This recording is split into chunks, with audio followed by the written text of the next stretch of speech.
নমস্কার, মানুষের ভাষায় আপনাদের সকলকে স্বাগত। আমি প্রবীর রায়চৌধুরী আপনাদের সাথে। দেখুন, এসআইআর এর প্রথম সাপ্লিমেন্টারি লিস্ট পাবলিশ হয়ে গেছে, সেও প্রায় 72 ঘন্টা হয়ে গেল। এবং নির্বাচন কমিশন সূত্রে যেটা খবর পাওয়া গেছে সেটা হচ্ছে, বা বোঝা যাচ্ছে যেটা, যে 32 লক্ষ মতো একটা লিস্ট পাবলিশ হয়েছে, যাতে কিনা তার 40% মোটামুটি বাদের তালিকায় গেছে। তাহলে এটা ধরে নেওয়া যেতে পারে যে আরো 13 লক্ষ মতো নাম এর থেকে বাদ গেছে।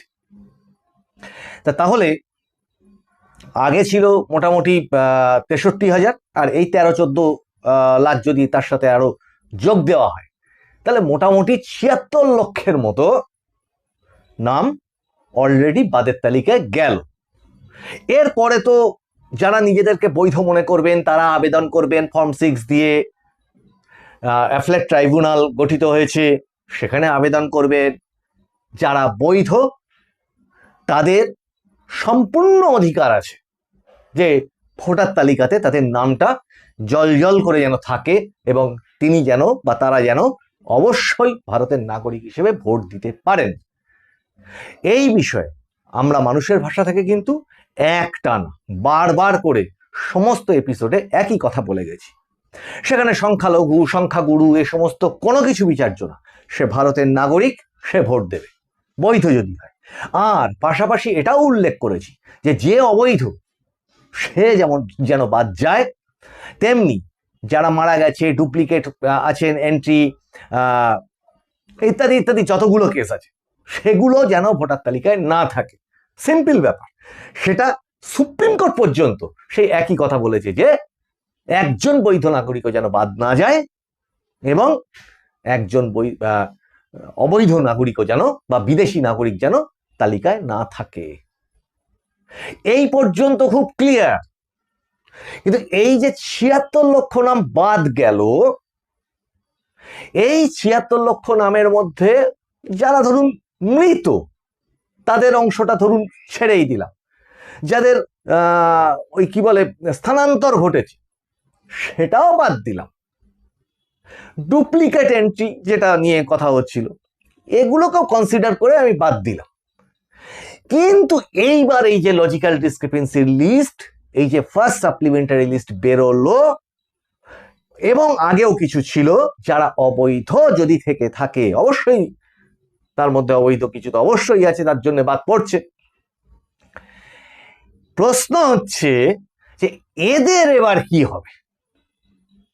এই প্রশ্নটা উঠছে এই কারণে যে আমরা আজকেই সদ্য আমাদের আগের এপিসোডে যারা দেখেননি, অনুরোধ থাকলো সেই এপিসোডটা একটু দেখে নেবেন।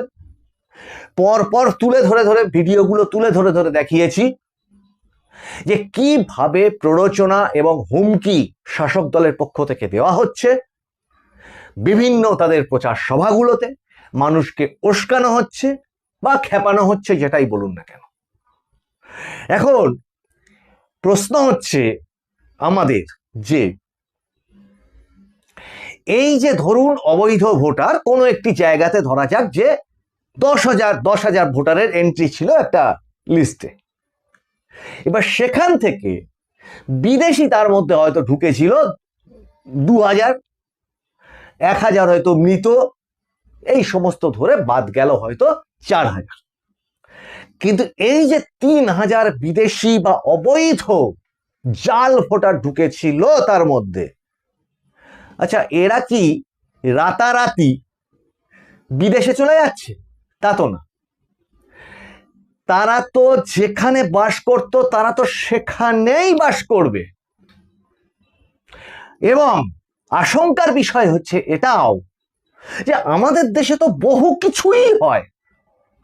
একটা সরকার আসে, একরকম নীতি নেয়, আবার একটা সরকার, সেই সরকার চলে গিয়ে আবার নতুন সরকার এসে আর একরকম নীতি নেয়। এই ধরুন যেখানে অবৈধ ভোটার, এটা খুব সিরিয়াস ইস্যু। আপনাদের অনুরোধ করব এই এপিসোডটা একটু শেষ পর্যন্ত দেখতে, কারণ আমি একটা সামাজিক সমস্যার কথা এখানে তুলে ধরতে চাইছি, যেটা এখনো পর্যন্ত কোনো মিডিয়াতে কেউ এই প্রসঙ্গ তোলেনি।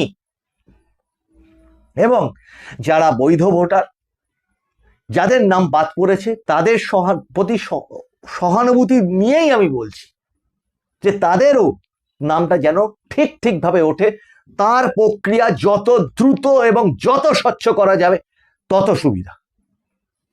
কিন্তু এবার আসছি যেটা, যারা অবৈধ, যারা সেই গ্রামটিতে বা সেই ছোট শহরটিতে বাস করছিলেন, ভোটার তালিকা থেকে নাম কেটে গেল মানে তো তারা সেই গ্রামটি আর সেই শহরটি ছেড়ে চলে গেলেন এমনটা নয়। খুব বেশি এমনটা হতে পারে সাময়িক আতঙ্কের একটা কারণ, সাময়িক একটা ভয়ের কারণে হয়তো তারা স্থানচ্যুত হয়ে এক গ্রাম থেকে আর এক গ্রামে গেলেন, এইটুকু হয়তো হতে পারে। আরো বেশি করে বলতে পারি যে আচ্ছা, আমাদের এই রাজ্যে তো এসআইআর হচ্ছে, পশ্চিমবঙ্গের ভোটার, তা সেই ভোটার যদি ট্রেন ধরে বাস ধরে ধরা যাক কেরালায় চলে যায়, যেখানে আমাদের পশ্চিমবঙ্গের প্রচুর মানুষ কেরালায় পারিযায়ী শ্রমিক হিসেবে কাজ করে, তামিলনাড়ুতে পারিযায়ী শ্রমিক হিসেবে কাজ করে, দক্ষিণ ভারতের অন্যান্য রাজ্যগুলোতেও আছে, গুজরাটে আছে, মহারাষ্ট্রে আছে, বিভিন্ন রকমের কাজে চলে যায় তারা। তা বয়ে গেল ভোট দিতে তারা সেখানে গিয়ে থাকলো, তাতে কি সমস্যার সমাধান হলো বিদেশি নাগরিক নিয়ে? গেল প্রশ্ন এক। তারা তো দ্বিতীয়বার আবার একটি নির্দিষ্ট সময় ফাঁক তাল বুঝে যদি এই তৃণমূল সরকারি আবার ফিরে আসে, তাহলে ওই যেভাবে আগেরবার নাম তুলেছিল, ফর্ম 6 হোক বা যেভাবে জালিয়াতি করে হোক, ভোটার লিস্টের নাম তো তাদের উঠেছিল, তাই তো বাদ দিতে হচ্ছে। তৃণমূলপন্থী মানুষজন, তৃণমূল বিরোধী মানুষজন, আমার এই পয়েন্টগুলো নিয়ে একটু ভাবুন তো, যে ভোটার তালিকাতে তাদের নামটা কোনো না কোনো ভাবে উঠেছিল, তাই তো তাদের ওই নামটা বাদ যাচ্ছে। তার নামটা উঠেছিল, কিভাবে উঠেছিল? ইলেকশন কমিশনের প্রদত্ত কোনো সিস্টেম। নাম তোলাটা তো আর ঝুপ করে আকাশ থেকে কেউ ঠপ করে স্ট্যাম্প মেরে দিল কাগজের উপর, তার নাম উঠে গেল এমন তো নয়, তারও তো একটা প্রসেস আছে, অ্যাপ আছে, অ্যাপের মাধ্যম দিয়ে অ্যাপ্লাই করতে হয়, ডকুমেন্ট আপলোড করতে হয়, সেটা আবার 4টে প্রসেসে পরপর চেকিং হতে যায়, গিয়ে তারপর নামটা তার ভোটার তালিকায় এনলিস্ট হয় এবং ভোটার কার্ড ডাউনলোড করা যায় বা বাড়ি আসে। পুরনো কাসুন্দি ঘাঁটলে না এটা বলতে হয় যে এটা কেন হয়েছিল বাপু।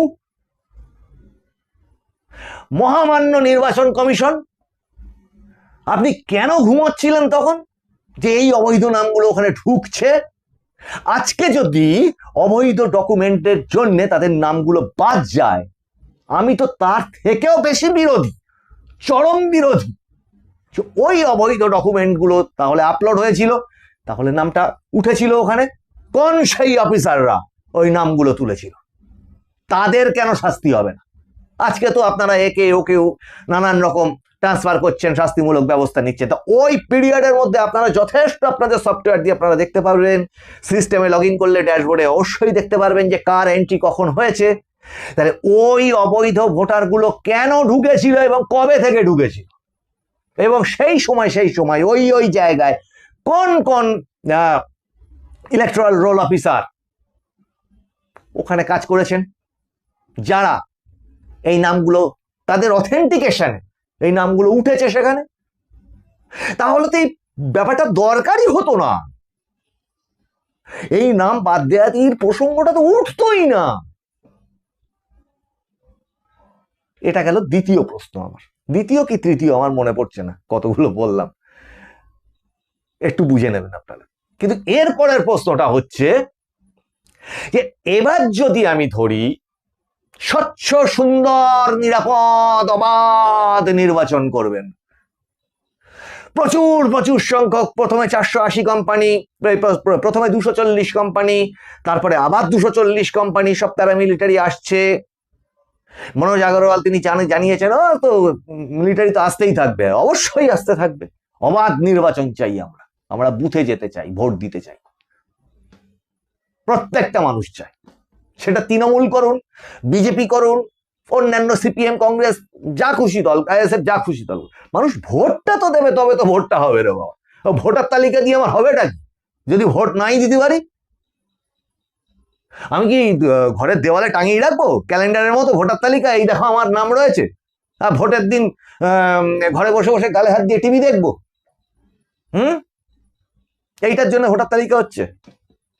কই রাস্তাঘাটে চতুর্দিকে সমস্ত মানুষ, আপনারা কমেন্ট করুন এখানে, দেখতে পাচ্ছেন কত প্যারামিলিটারি, কতবার দেখতে পাচ্ছেন? আর যদি তাই দেখতে পেতেন তাহলে আমি আগের এপিসোডে ধরে ধরে দেখিয়েছি, তাহলে এই তারকেশ্বরে সন্তু পানের গাড়ি কেন ভাঙচুর হলো? প্রকাশ্যে দেখা যাচ্ছে চতুর্দিক থেকে তৃণমূল কংগ্রেসের পতাকাধারীরা ঘিরে ধরে সেটাকে ভাঙলেন।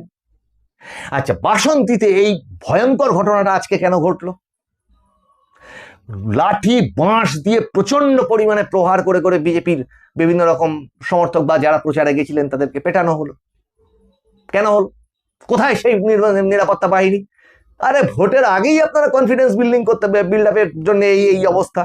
উল্টে সেই আবার পুরনো কাসন্দি কি নাকি কোনো এই সিএএসএফ বা প্যারামিলিটারি বা সেন্ট্রাল ফোর্সের কোনো জওয়ানরা বা অফিস আধিকারিকরা, তাদের মধ্যে কোন রকম অসঙ্গতি পাওয়া গেছে, তাই তাদেরকে রাজ্য থেকে নির্বাচন কমিশন সরিয়ে দিয়েছে 7 জনের মতো।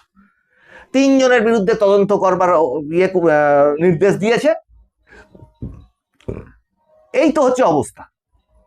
তাহলে তাদের ওইটুকুই কি?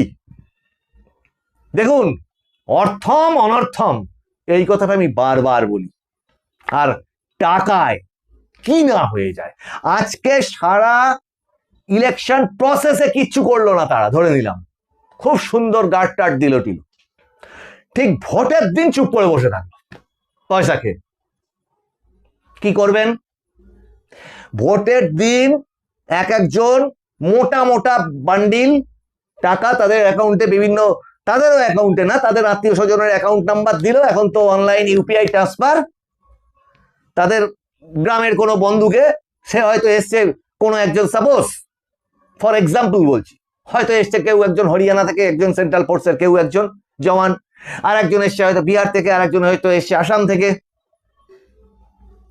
3 জনের পাড়া এলাকা বন্ধু যারা আছে বা আত্মীয় স্বজন আছে তাদের অ্যাকাউন্ট নাম্বার দিয়ে দিল, পটাপট ক্যাশ ঢুকে গেল সেখানে। কি করবেন? ভোটের দিন চুপচাপ দাঁড়িয়ে দাঁড়িয়ে দেখলো। এর বিরুদ্ধে কি ব্যবস্থা হবে? ভোটের বাকি সময় বিরাট তোড়জোড় চলছে, আর ওই ভোটের দিনটা চুপ হয়ে গেল। যে যার মতো আগে ভোট আমরা দেখেছি, সেই একই চিত্র আমাদের তাহলে দেখতে হবে। এর বিরুদ্ধে কি ব্যবস্থা নিচ্ছে? এর বিরুদ্ধে বিরোধী দল বিজেপি কি চিন্তা ভাবনা করছে? এই যে এত কিছু হয়ে যাচ্ছে, এই বিষয়গুলোর বিরুদ্ধে বিজেপি তারা অভিযোগ জানাচ্ছে নির্বাচন কমিশন। কিন্তু এগুলো তো পয়েন্ট ভাববার। আপনি সিসিটিভি বাইরে লাগালেন, সিসিটিভি চলতে থাকলো, সিসিটিভি বন্ধ হলো না, তার মানে ভোটটা রিপোল হবে না। সিসিটিভি আরে মানুষ ভয়ে কুঁকড়ে থাকবে। এই ধরনের থ্রেট যেগুলো পড়েছে আগের এপিসোডটায় দেখবেন, মুখ্যমন্ত্রী, তাদের দলের বড় বড় সমস্ত নেতারা যে যে ভাষায় ডিজে চালানো, মুখ্যমন্ত্রী নিজে ঘিরে ফেলে, একটা কমিউনিটি দিয়ে ঘিরে ফেলে মারা, যেটা আজকে বাসন্তীতে দেখা গেল। উনি যা বলছেন করে দেখাচ্ছেন তো। তা মানুষ বুথে গিয়ে, বুথ জ্যাম যদি হয়, তার প্রতিবাদটা কে করবে? মানুষের ঘাড়ে কটা মাথা আছে? যেখানে বলা হচ্ছে যে ভোট মিটে গেলে মুখ্যমন্ত্রী বলছে যে গলায় পোস্টার ঝুলিয়ে বলতে হবে আমি বিজেপি করি না। কি ভয়ঙ্কর কথা, থ্রেট। আর একজন বলছে যে মানে সুকান্তর কবিতা উড়িয়ে, মানে সেখানে শ্মশান শব্দটা আছে সেই কবিতার লাইনে, আমি আর উল্লেখ করছি না সেটা। তা এই যদি পরিস্থিতি হয়, তার বিরুদ্ধে এফআইআর কোথায়? তার বিরুদ্ধে ব্যবস্থা কোথায়? আর সব থেকে বড় চিন্তা, যেটা দিয়ে এপিসোডটা শুরু করেছিলাম, এই যে যাদের নাম বাদ পড়লো, অবৈধ বিদেশি যদি ধরা যায়, তার তো একটা সংখ্যা আছে। তারা তো ওই গ্রামে, ওই শহরে, ওই জায়গাতেই বহাল তবিয়তে থেকে যাবে। বেরোতে দেবে মানুষকে ভোট দিতে তারা? হ্যাঁ, একে তো তাদের নাম কাটা গেছে, তারা মানুষকে বেরোতে দেবে তো? কারণ শাসক দল কিন্তু ইতিমধ্যেই বলে রেখে দিচ্ছে, নাম তোলার ব্যাপারে যতটা আইনি সহায়তা করবার করব। এটার প্রচ্ছন্ন ইঙ্গিত তো খুব পরিষ্কার।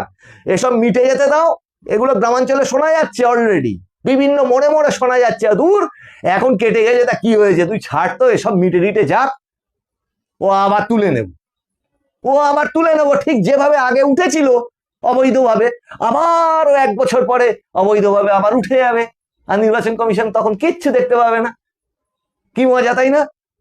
এখন আমাদের মুশকিল হচ্ছে, যখন কোনো একটা ইস্যু ঘটে তখন সমস্ত হই হই রই রই, কোনো একটা ধরা যাক ব্রিজ যদি ভেঙে পড়ে, সমস্ত ব্রিজ চেকিং হওয়া শুরু হয়ে গেল, কোথাও একটা আগুন লাগলো, এইবার সব বিল্ডিং এ গিয়ে ফায়ার কি বলে আগুন নেবানোর ব্যবস্থা ঠিকঠাক আছে কিনা সেটা দেখা শুরু হয়ে গেল সব মিডিয়া, ব্যাস 2 দিন হলো সব থেমে গেল, আবার যেমন তেমন চলছে।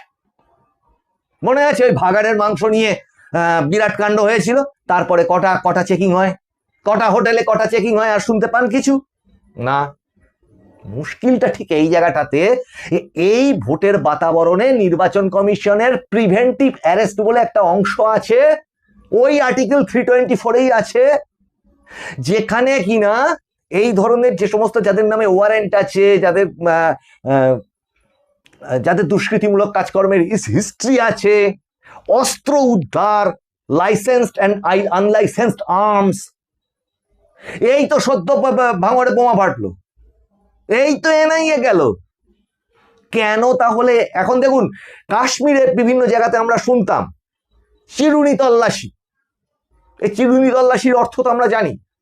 এখানেও পশ্চিমবঙ্গে অস্ত্র বিষয়টা এমন হয়ে গেছে, এখানেও চিরুনি তল্লাশি প্রয়োজন, এবং আপনাদের ইন্টেলিজেন্স, আমি এটুকু বিশ্বাস রাখি স্বাধীন ভারতের গর্বিত নাগরিক হিসেবে, যথেষ্ট দক্ষ ইন্টেলিজেন্স আছে, কোথায় কে কোন জায়গায় যাচ্ছে, কোথায় অস্ত্র থাকে, কোথায় টাকা থাকে, কি হয় না হয় সব আপনারা জানেন, এবং জানেন বলে আপনারা করতেও পারেন। আশা রাখছি আপনারা যেভাবে কাজ করছেন নির্বাচন কমিশন, সেটা আশাপ্রদ, কিন্তু সেই কাজটা এই রুট লেভেলের এই যে বাস্তব চিত্রটা, এটার কি হবে, এটা প্রশ্ন করছে জনগণ। কারণ তারা কিন্তু জানে যে তাদের পাশের অমুক জায়গা থেকে অমুক অমুক ব্যক্তিগুলি বিদেশি ছিল, তাদের নাম কাটাও পড়লো, আবার তারা এখানে থেকেও গেল, ভোটের দিন তারাই বেরোতে দেবে তো? এতদিন কিন্তু তারাই বেরোতে দেয়নি। এই জায়গাটা নির্বাচন কমিশনকে যেমন দেখতে বলছি, তেমনি রাজ্যের বিরোধী দল বিজেপি, তাদেরও বলে রাখলাম, সিপিএম, কংগ্রেস, সবাই, আইএসএফ, সবাই এই প্রসঙ্গটা তুলুক। আর এই ধরনের উস্কানিমূলক বক্তব্য যে সমস্ত রাজনৈতিক দলের নেতা নেত্রীরা দিচ্ছে, কেউ তো এগিয়ে এসে তাদের এগেইনস্টে এফআইআর করুক। করবে না? জানি না। নির্বাচন কমিশন করবে কিনা, ব্যবস্থা নেবে কিনা, তাও জানি না। কারণ এটা জানবেন, কোন নেতা নেত্রীর গায়ে কিন্তু একটা ছিটে কিচ্ছু হয় না, মরে কিন্তু সাধারণ মানুষ, কোল খালি হয় কিন্তু সাধারণ মানুষ, সেখানে কিন্তু সংখ্যালঘু সংখ্যাগুরু কিচ্ছু বাদ যায় না, সবাই মরে। এপিসোডটা কেমন লাগলো আপনাদের জানাবেন, একটু লং হয়ে গেল। আপনাদের ভালো লাগলে লাইক, শেয়ার, কমেন্ট করুন। যে পয়েন্টগুলো তুললাম সেগুলো চিন্তা করুন, প্রয়োজনে শেয়ার করুন মানুষদের সাথে, আরো বেশি সংখ্যক মানুষ যাতে সতর্ক হয়, সুবিধা হয়। আপনাদের সুচিন্তিত মতামত জানান, আর সাবস্ক্রাইবটা করবেন, নোটিফিকেশনটাকে একটু অন করে রাখবেন। আপনাদের সঙ্গে আবার দেখা হবে সামনের এপিসোডে। আপনারা নজর রাখুন মানুষের ভাষার পর্দায়। মানুষের ভাষা সবার মনের কথা বলে। নমস্কার।